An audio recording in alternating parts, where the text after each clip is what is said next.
କ୍ୟାମେରାରେ ରେକର୍ଡ ଛାତି ଥରେଇଦେଲା ଭଳି ଘଟଣା ସହ ପିକେ ଫର୍ ୟୁ ପୁଣି ଥରେ ଆପଣଙ୍କ ପାଇଁ ନେଇ ଆସିଛି ଅନବିଲିଭେବଲ୍ ଇନସିଡେଣ୍ଟ ସିରିଜ୍ର ପାର୍ଟ 13, ଯେଉଁଠି ଭାଗ୍ୟ ଏବଂ ମଣିଷର ଜୀବନର ଖେଳ ଆପଣଙ୍କ ପାଦ ତଳୁ ମାଟି ଖସାଇଦେବ।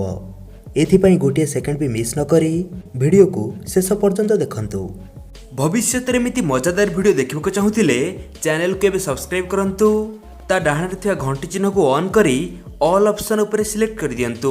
ଫ୍ରେଣ୍ଡସ୍, ଭିଡ଼ିଓର ପ୍ରଥମ ଖତରନାକ ଘଟଣାରେ ଗୋଟିଏ ଲୋକ ବରଫରେ ଗାଡ଼ି ଚଲାଇ ମଜା ନେଉଥିଲା, କିନ୍ତୁ ତାକୁ ଜଣାନଥିଲା ଯେ ସେ ଆଜି ଏକ ବହୁତ ବଡ଼ ବିପଦକୁ ସାମ୍ନା କରିବାକୁ ଯାଉଛି। ଲୋକଟି ନିଜ ଭେହିକେଲ୍ ସହ ବରଫର ପାହାଡ଼ ଉପରେ ଚଢ଼ୁଥିଲା, ତ ଅଚାନକ ତା ଭେହିକେଲ୍ ସେଠାରେ ରହିଗଲା ଏବଂ ଲୋକଟି ଘଟଣା କ'ଣ ଜାଣିବା ପାଇଁ ଯେତେବେଳେ ତଳକୁ ଅନେଇଲା ତାର ହୋସ୍ ଉଡ଼ିଗଲା, କାରଣ ତଳେ ଏକ ହୋଲ୍ ଥିଲା ଏବଂ ଯଦି ମହାଶୟ ଏଠାରେ ଗଳିଥାନ୍ତେ ତ ସେଦିନ ତାଙ୍କୁ ଭଗବାନ ବି ଏଠାରୁ ବଞ୍ଚାଇ ପାରିନଥାନ୍ତେ। କିନ୍ତୁ ଭାଗ୍ୟର ଖେଳ ଯୋଗୁଁ ସେଦିନ ସେ ଅଳ୍ପକେ ବଞ୍ଚିଗଲେ। ଏହି ପରବର୍ତ୍ତୀ ଘଟଣାରେ ଜଣେ ଲୋକ ନିଜ ଘରକୁ ଫେରି ଗାଡ଼ି ପାର୍କ କରିବା ପାଇଁ ଗାଡ଼ିକୁ ବ୍ୟାକ୍ କରୁଥିଲା, କିନ୍ତୁ ଏହି ସମୟରେ କିଛି ଏମିତି ଘଟଣା ଘଟିଲା ଯାହା ସେ ସ୍ୱପ୍ନରେ ବି ଭାବିନଥିଲେ। ଅଚାନକ ଏକ ଗଛ କୌଣସି କାରଣରୁ ଉପୁଡ଼ିଯାଏ ଏବଂ ମହାଶୟଙ୍କ କାର୍ଠୁ ମାତ୍ର କିଛି ଫୁଟ ଦୂରତାରେ ପଡ଼େ। ଯଦି ଗଛଟି ଆଉ କେଇ ଫୁଟ ଲେଫ୍ଟରେ ପଡ଼ିଥାନ୍ତା ତ କାର୍ ସହ ଲୋକଟିର ଅବସ୍ଥା ବି ସାଂଘାତିକ ହେଇଯାଇଥାନ୍ତା। ଏବେ ଏହି ଛାତି ଥରେଇଦେଲା ଭଳି ଘଟଣାକୁ ବି ଦେଖିନିଅନ୍ତୁ, ଯେଉଁଠି ଗୋଟିଏ ଲୋକ ହାତରେ କଫି ଧରି ଲିଫ୍ଟରୁ ବାହାରକୁ ଆସେ ଏବଂ ପଛେ ପଛେ ତା କୁକୁର ବି ଆସେ, କିନ୍ତୁ ଖରାପ ଭାଗ୍ୟ ଯୋଗୁଁ କୁକୁର ବେକର ବେଲ୍ଟ ଲିଫ୍ଟରେ ଫସି ରହିଯାଏ ଏବଂ ଯେମିତି ଲିଫ୍ଟ ଉପରକୁ ଉଠେ ତ କୁକୁରର ବେଲ୍ଟ ବି ଉପରକୁ ଟାଣି ହେଇଯାଏ। କିନ୍ତୁ ଭାଗ୍ୟକୁ କୁକୁର ମାଲିକର ନଜର କୁକୁର ଉପରେ ପଡ଼ିଗଲା ଏବଂ ସେ ଦୌଡ଼ି ଆସି କୁକୁରର ବେକରୁ ବେଲ୍ଟ ଫିଟେଇ ଦେଲା। ଯଦି ଲୋକଟି ଆଉ ଗୋଟିଏ ସେକେଣ୍ଡ ବି ଲେଟ୍ କରିଥାନ୍ତା ତ କୁକୁରର ଅବସ୍ଥା କ'ଣ ହେଇଥାନ୍ତା ଭାବିଲା ବେଳକୁ ବି ଭୟ ଲାଗୁଛି। ଫ୍ରେଣ୍ଡସ୍, ଆମ ସହ କେବେ କ'ଣ ଘଟିଯିବ ତାହା କେହି କହିପାରିବେ ନାହିଁ। ଯେମିତି ଏହି ପରବର୍ତ୍ତୀ ଘଟଣା ଦେଖିଲେ ଆପଣଙ୍କ ରୁମ ଟାଙ୍କୁରି ଉଠିବ। ଗୋଟିଏ ଲୋକ ନିଜ ବାଇକ୍ ନେଇ ରାସ୍ତାରେ ଆରାମରେ ଯାଉଥିଲା, କିନ୍ତୁ ଅଚାନକ ଉପରୁ ଏକ ହାତୁଡ଼ି ତାଙ୍କ ସାଇଡ଼ରେ ପଡ଼ିଗଲା। ଆପଣ ଜାଣି ଆଶ୍ଚର୍ଯ୍ୟ ହେବେ ଯେ ଏହି ହାତୁଡ଼ି ଏବଂ ମହାଶୟଙ୍କ ମୁଣ୍ଡ ମଧ୍ୟରେ ଦୂରତା ମାତ୍ର କିଛି ଇଞ୍ଚ ଥିଲା।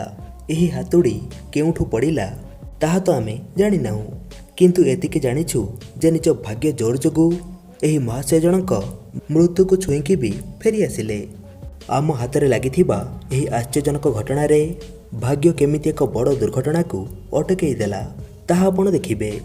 ରାସ୍ତାରେ ରେଡ୍ ଲାଇଟ୍ ଦିଆହେଇଥିବା ଯୋଗୁଁ ଉଭୟ ପକ୍ଷରୁ ଆସୁଥିବା ଗାଡ଼ିଗୁଡ଼ିକ ରୋକିଯାଏ, କିନ୍ତୁ ଗୋଟିଏ ଟ୍ରକ୍ ଡ୍ରାଇଭର ଏତେ ଜଲ୍ଦିରେ ଥିଲା ଯେ ସେ ସିଗ୍ନାଲକୁ ନ ମାନି ଗାଡ଼ିକୁ ଆଗକୁ ନେଇଗଲା।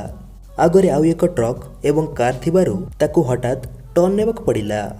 ଏହି ପୁରା ଘଟଣାକ୍ରମ କେବଳ ଭାଗ୍ୟ ଯୋଗୁଁ ହିଁ ବହୁତ ବଡ଼ ଦୁର୍ଘଟଣା ହେବାରୁ ବଞ୍ଚିଗଲା, ନହେଲେ ସେଦିନ କେତେ ଜଣଙ୍କ ଜୀବନ ଯାଇଥାନ୍ତା ତାହା କହିବା ମୁସ୍କିଲ ଅଟେ। ଫ୍ରେଣ୍ଡସ୍, ଖାସ୍ କରି ଏହି କାର୍ ଡ୍ରାଇଭରର ଭାଗ୍ୟ ପାଇଁ ଫଟାଫଟ ଭିଡ଼ିଓକୁ ଗୋଟିଏ ଲାଇକ୍ ଦେଇ ଦିଅନ୍ତୁ। ଫ୍ରେଣ୍ଡସ୍, ସମୁଦ୍ରରେ ପାଣି ଭିତରେ ଡାଇଭିଂ କରିବା ଏକ ଖତରନାକ ଏବଂ କଠିନ କାମ ଅଟେ, କିନ୍ତୁ ତା ସହିତ ଯଦି ଡାଇଭିଂ ବେଳେ ସାମୁଦ୍ରିକ ଜୀବ ହାବୁଡ଼ରେ ପଡ଼ିଗଲ ତ ପରିସ୍ଥିତି ଅସମ୍ଭାଳ ହେଇଯାଏ। ଯେମିତି ଏହି ଘଟଣାରେ ଦୁଇ ଜଣ ଯୁବକ ସମୁଦ୍ରରେ ଡାଇଭିଂ କରୁଥିଲା ବେଳେ ଗୋଟିଏ ସାର୍କ ତାଙ୍କ ଉପରେ ଆଟାକ୍ କରିଦିଏ, କିନ୍ତୁ ଅନ୍ୟ ଜଣେ ଡାଇଭର ନିଜ ବୁଦ୍ଧିମତ୍ତା ଦେଖେଇ ସାର୍କ ପାଟିରେ ଷ୍ଟିଲ୍ ରଡ୍ ପୂରେଇ ଦେବାରୁ ସାର୍କର ନଜର ହଟିଯାଏ ଏବଂ ସେ ଉପରକୁ ଚାଲିଯାଏ। ଏଠାରେ ଗୋଟିଏ ସେକେଣ୍ଡ ବି ଏପଟ ସେପଟ ହେଇଥିଲେ ଏହି ଯୁବକଟି ସେଦିନ ଯମରାଜଙ୍କ ପାଖକୁ ଚାଲିଯାଇଥାନ୍ତା। କିଛି ଲୋକଙ୍କ ଭାଗ୍ୟ ସୁନା ଅକ୍ଷରରେ ଲିପିବଦ୍ଧ ହେଇଥାଏ, ଯେମିତି ଏଠାରେ ଏହି ମହାଶୟ ଜଣକ ବର୍ଷା ସମୟରେ କିଛି ଆଡଭେଞ୍ଚର କରିବା ପାଇଁ ସୁଇମିଂ ପୁଲ୍ ପାଖରେ ନିଜ ମୋବାଇଲ ରଖି ପାଣିକୁ ଡିଆଁ ମାରନ୍ତି, କିନ୍ତୁ ମହାଶୟ ପାଣିକୁ ଡେଇଁଛନ୍ତି ତ ସଡନ୍ ତାଙ୍କ ପଛରେ ଗୋଟିଏ ଘଡ଼ଘଡ଼ି ପଡ଼ିଲା। ଯଦି ଯୁବକ ଜଣକ ଆଉ ଗୋଟିଏ ସେକେଣ୍ଡ ବି ସେଠାରେ ଠିଆ ହେଇଥାନ୍ତେ ତ ତାଙ୍କ ଜୀବନ ଦୀପ ସବୁଦିନ ପାଇଁ ଲିଭି ଯାଇଥାନ୍ତା। ଫ୍ରେଣ୍ଡସ୍, ଏହି ଖତରନାକ ସିରିଜ୍ର ନେକ୍ସଟ ପାର୍ଟ ଦେଖିବାକୁ ଚାହୁଁଥିଲେ କମେଣ୍ଟରେ ପାର୍ଟ 14 ଲେଖିଦିଅନ୍ତୁ। ତା ସହିତ ଭିଡ଼ିଓକୁ ଫେସବୁକ୍ ହ୍ୱାଟ୍ସଆପ୍ରେ ସେୟାର କରିବାକୁ ଆଦୌ ଭୁଲନ୍ତୁ ନାହିଁ।